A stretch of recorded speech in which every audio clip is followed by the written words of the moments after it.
Hello everyone, स्वागत है आपका हमारे यूट्यूब चैनल में। तो आइए आज हम जानने वाले हैं हिंदी गद्य खंड का चैप्टर 3, जिसका नाम है क्या लिखूं। और इसके लेखक कौन है? पद्मलाल पुन्नालाल बख्शी। ये सही सुना आपने, क्या लिखूं पद्मलाल पुन्नालाल बख्शी की रचना है। तो आइए आज हम इनका जीवन परिचय देखने वाले हैं। तो चलिए शुरू करते हैं। तो सबसे पहले आपको ऐसे ही संस्मरणीय तथ्य लिखना है। इसी प्रकार से आपको जन्म स्थान, शिक्षा, काव्य आलोचना, इसी प्रकार से आपको लिखना है। तो आइए देखते हैं इनका जन्म कब हुआ था। 1894 को ईस्वी में हुआ था। इनका जन्म स्थान छत्तीसगढ़ के खैरागढ़ राज्य में हुआ। इनकी शिक्षा बीए एवं प्रत्यंत है। इनकी कवना अशरदुल और शानदल है। इनकी आलोचना विश्व साहित्य और साहित्य शिक्षा है। इनका निबंध संग्रह पंचपात्र, कुछ यात्री और बिखरे पत्ते हैं। बिखरे पत्ते संपादन उन्होंने सरस्वती किया, छाया किया। साहित्य सेवा, कवि, कहानीकार, आलोचना, निबंधकार हैं। इनकी भाषा संस्कृत, अंग्रेजी तथा उर्दू है। ये मृत्यु कब हुई थी? 1971 में। तो आप लोगों ने देखा पुन्नालाल बख्शी जी का आपको जीवन परिचय मतलब संस्मरणीय तथ्य इसी प्रकार से लिखना है। अभी जाके आपको 100 में से 90 प्लस नंबर मिल सकते हैं, जैसा आप लोगों ने देखा। तो आइए आगे देखते हैं कि कैसे आपको पूरा जीवन परिचय लिखना है। जीवन परिचय आपको हेडिंग डाल के पद्मलाल पुन्नालाल बख्शी लिखना है। पद्मलाल पुन्नालाल बख्शी का जन्म 27 मई 1894 ईस्वी में हुआ था। बीए परीक्षा उत्तीर्ण करने के पश्चात यह हिंदी साहित्य साधना के क्षेत्र में उतरे। इनकी प्रारंभिक रचनाएं सरस्वती में प्रकाशित हुई। बख्शी जी प्रारंभ में स्वच्छंदवादी कवि के रूप में हिंदी क्षेत्र में आए। इनकी रचनाएं पर अंग्रेजी के कवि वर्ड्सवर्थ की स्पष्ट छाया दिखाई पड़ती है, किंतु वास्तव में ये वास्तविक ख्याति सफल निबंधकार और आलोचक के रूप में मिली है।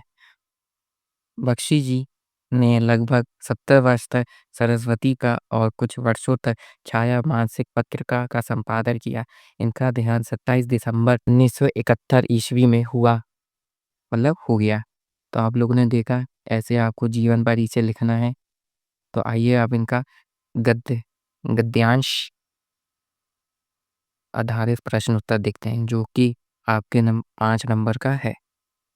तो आपको ये पूरा 3 प्रश्न इसमें आते हैं। आपको तीनों अटेम्प्ट करना है, तभी जाके आपको 5 नंबर मिल सकते हैं। तो चलिए देखते हैं गद्यांश आधारित प्रश्न। गद्यांश के आधार पर दिए गए प्रश्नों के उत्तर दीजिए। ये गद्यांश दिया गया है, ये जो मैंने लाल रंग से खींचा है, ये उसकी रेखांकन अंश है, इसकी आपको व्याख्या करनी है। तो चलिए देखते हैं। मुझे आज लिखना ही पड़ेगा। अंग्रेजी के प्रसिद्ध निबंध लेखक एजी गठन है कि लिखने की एक विशेष मानसिक स्थिति होती है। उस समय मन में कुछ ऐसी उमंग सी उठती है, हृदय में कुछ ऐसी स्फूर्ति भी आती है, मानसिक में कुछ ऐसा आवेग सा उत्पन्न होता है कि लेखक लिखना ही पड़ता है। उस समय विषय की चिंता नहीं रहती। कोई भी विषय हो, उसमें हम अपने हृदय से आवेग को भर ही देते हैं। जिस तरह हेठ टाँगने के लिए कोई भी खूंटी काम दे सकती है, उसी तरह अपने मनोभावों को व्यक्त करने के लिए कोई भी विषय उपयुक्त है, वास्तविक वस्तु है, हेठ खूंटी नहीं। इस तरह मन में भाव ही तो यथार्थ वस्तु है, विषय नहीं। तो आइए इनके 3 मोस्ट इम्पॉर्टेंट प्रश्न बनते हैं। 3 मोस्ट इम्पॉर्टेंट प्रश्न। तो आइए उनको भी देखते हैं, जो कि आपके लिए बोर्ड एग्जाम के लिए मोस्ट इम्पॉर्टेंट बनते हैं। तो आइए चलिए देखते हैं। गद्यांश का संदर्भ लिखिए। तो पहला प्रश्न आपका है कि गद्यांश का संदर्भ लिखिए। ये जो गद्यांश है, इसके लेखक और इसका पाठ का नाम क्या है, इसमें आपको ये लिखना होता है। रेखांकन अंश की व्याख्या कीजिए। इसमें आपको ये रेखांकन अंश की व्याख्या करनी होती है अपने शब्दों में। और तीसरे प्रश्न में 2 प्रश्न है। जो ऊपर वाला गद्यांश है, गद्यांश में पूछ रहे हैं गद्यांश में मनोभावों का क्या बताया गया है। इसमें बताया गया है मनोभावों को क्या बताया गया है, ये पूछ रहा है ये प्रश्न। लिखने की विशेष मानसिक स्थिति कैसी होती है? लेखक कहता है कि इसमें जब लिखने की विशेष मानसिक स्थिति कैसी होती है, ये आपको बताना है। चलिए इनके उत्तर भी देख लेते हैं। इसमें 3 प्रश्न पूछते हैं, तो आइए चलिए इनके उत्तर देखते हैं। तो पहला उत्तर है, प्रस्तुत गद्यांश हमारी पाठ्य पुस्तक में संकलित क्या लिखूं पाठ से उद्धृत किया गया है। इसके लेखक पद्मलाल पुन्नालाल बख्शी जी हैं। इसको आपको ब्लैक पेन से लिखना है ताकि एग्जामिनर को कॉपी चेक करने में ईज़ी हो और एग्जामिनर को पता चले हाँ, बच्चे पढ़ के आए हैं, तो आपको इससे बहुत लाभ हो सकता है। तो आइए रेखांकन अंश की व्याख्या देखते हैं। रेखांकन अंश की व्याख्या आपको ऐसी डाल के फिर इसके अंदर इसके नीचे है लाइन खींच के आपको लिखना है। लेखक के लिए एक विशेष प्रकार की मानसिक स्थिति का होना आवश्यक है। लेखक इस मानसिक स्थिति के संदर्भ में कहता है कि जब मन उल्लास या आनंद से भर उठे अथवा हृदय में पूर्ति या ताजगी के भाव अनुभव होने लगे एवं मस्तिष्क में एक दबाव सा उत्पन्न हो जाए, तो लेखक स्वतः ही लिखने के लिए बध्य हो जाता है। मतलब इसमें कहना चाहते हैं कि जब मानसिक स्थिति हमारी उल्लास और आनंद से भर उठती है, तो लेखक खुद ही अपने आप से जागरूक होता है और लिखने लगता है। आइए तीसरा प्रश्न के में 2 प्रश्न पूछे थे, आइए उनका उत्तर देखते हैं। लेखक ने मनोभावों को यथार्थ वस्तु बताया है। मनोभावों को व्यक्त करने के लिए किसी भी विषय की आवश्यकता पड़ती है। ठीक उसी प्रकार मनोभावों को व्यक्त करने के लिए किसी विशेष की आवश्यकता होती है। आइए इसका दूसरा ब वाला उत्तर देखते हैं। लिखने के लिए विशेष मानसिक स्थिति में मन में उमंग, हृदय और स्फूर्ति और मस्तिष्क में आवेग सा उत्पन्न होता है। इसी प्रकार आपके मैंने आपको एक गद्यांश दिखा दिया है। तो आइए अब दूसरे गद्यांश की ओर बढ़ते हैं। उम, तो चलिए देखते हैं अपना दूसरा गद्यांश।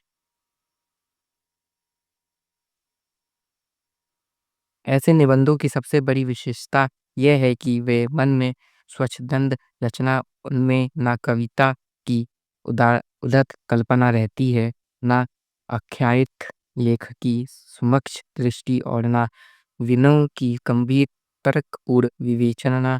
उसमें लेख की सच्ची अनुभूति रहती है। उनमें उसके सच्चे भाषों की सच्ची अभि नंद होती है, उनमें उसका उल्लास रहता है।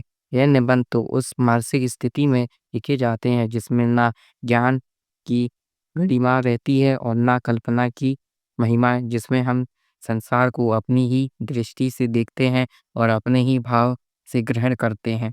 तो आप लोगों ने देखा ये गद्यांश है, दूसरा गद्यांश। तो आइए इनके 3 मोस्ट इम्पोर्टेंट प्रश्न बनते हैं, उन्हें देख लेते हैं। पहला दूसरा प्रश्न तो आपका सेम रहेगा, उसमें आपको सुंदर और रेखांकित नच की व्याख्या करनी है। तीसरा प्रश्न गद्यांश के आधार पे वो बदलता रहेगा। तो तीसरा प्रश्न क्या पूछ रहा है, ये वो देखते हैं। निबंध की किन विशेषताओं का उल्लेख किया गया है? तो ये आपका तीसरा प्रश्न है। आइए चलिए इन 3 प्रश्नों का उत्तर देखते हैं। संदर्भ आपको हेडिंग डाल के प्रस्तुत गद्यांश हमारी पाठ्य पुस्तक में संकलित क्या लघु पाठ से उद्धृत किया गया है। इसके लेखक पद्मलाल पुन्नालाल बख्शी जी हैं। तो आप लोगों ने ये देखा। आइए इनका रेखांकित की व्याख्या देखते हैं।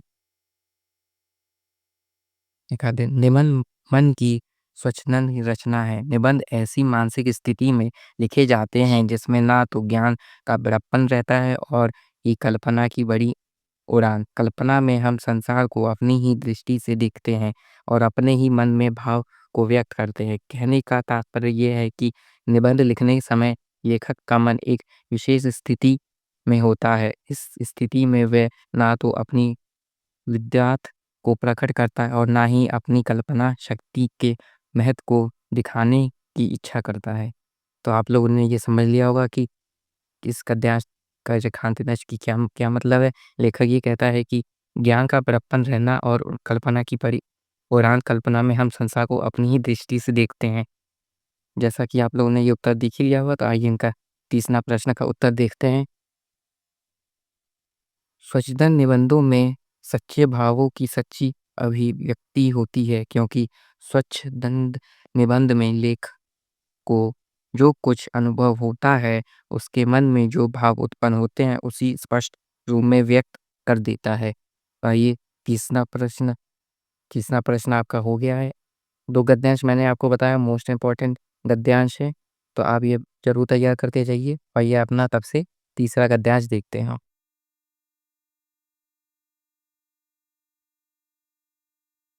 जो तरुण संसार के जीवन संग्रह में दूर रहे, उन्हें संसार का चित्र बड़ा ही मनोहारी प्रतीत होता है। जो वृद्ध हो गए हैं, वो अपनी बालावस्था और तरुणावस्था से दूर हट जाए और उन्हें अपने अतीत की स्मृति बड़ी सुखद लगती है। वे अतीत का ही स्वप्न देखते हैं। तरुण के लिए जैसे भविष्य उज्जवल होता है, वैसे ही वृद्धजनों के लिए अतीत वर्तमान से दोनों को अनुतोष होता है। तरुण भविष्य को वर्तमान में लाना चाहता है और वृद्ध अतीत को खींचकर वर्तमान में देखना चाहता है।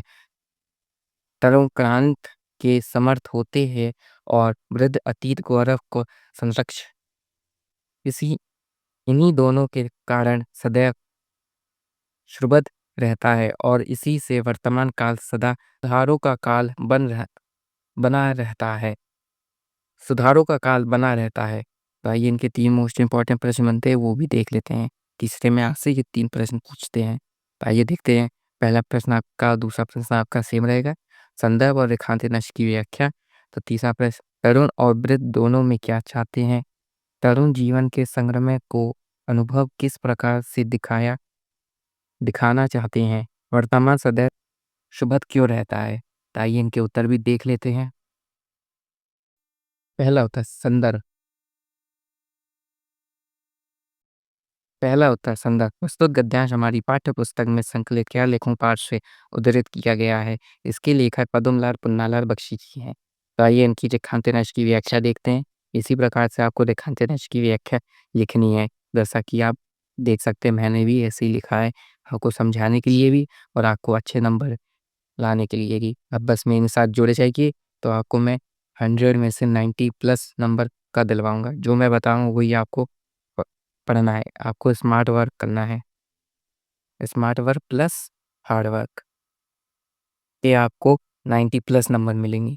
तो चलिए रेखांकन नक्श की व्याख्या देखते हैं। क्यों में लेखक कहता है कि ऐसे व्यक्ति जो युवावस्था को पार कर वृद्धि हो गए हैं, उन्हें अतीत यानी बचपन की स्मृतियां अत्यंत ही सुखद जान पड़ती है। इसलिए वे अतीत के अपने देखा करते हैं।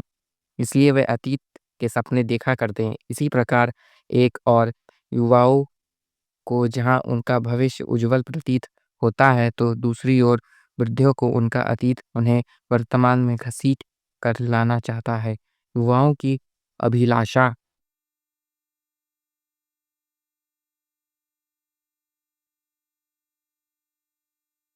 युवाओं की अभिलाषा रहती है कि उनकी भविष्य की कल्पना वर्तमान में यथार्थ स्वरूप ग्रहण कर ले। वृद्धियों की आकांक्षा रहती है कि उनका अतीत वर्तमान में लौट आए।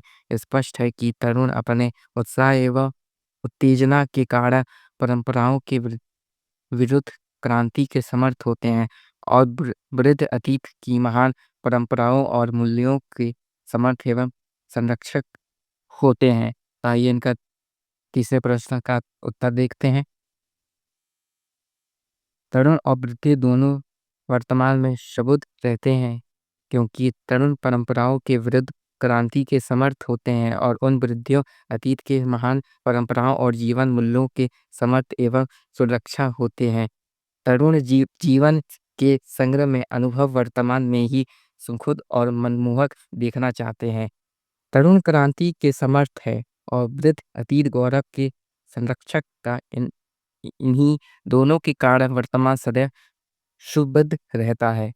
तो जैसा आप लोगों ने देखा, मैंने आपको आज तीसरा प्रश्न बताया है, तीसरे प्रश्न का उत्तर बताया है और मैंने आज आपको जीवन परिचय पद्मलाल पुन्नालाल बख्शी जी का बता दिया है। तो ऐसे ही आपको पढ़ते रहना है ताकि आपको बोर्ड एग्जाम में बहुत अच्छे से नंबर आ पाए। और अगर आपको वीडियो पसंद आया तो आप इस वीडियो को लाइक कीजिए, दोस्तों के साथ शेयर कीजिए और हमारे इस चैनल को सब्सक्राइब भी कीजिएगा। Thank you. और आप पढ़ते रहिए, मैं आपको इसी प्रकार से पढ़ाता रहूँगा ताकि आपको बोर्ड एग्जाम में कोई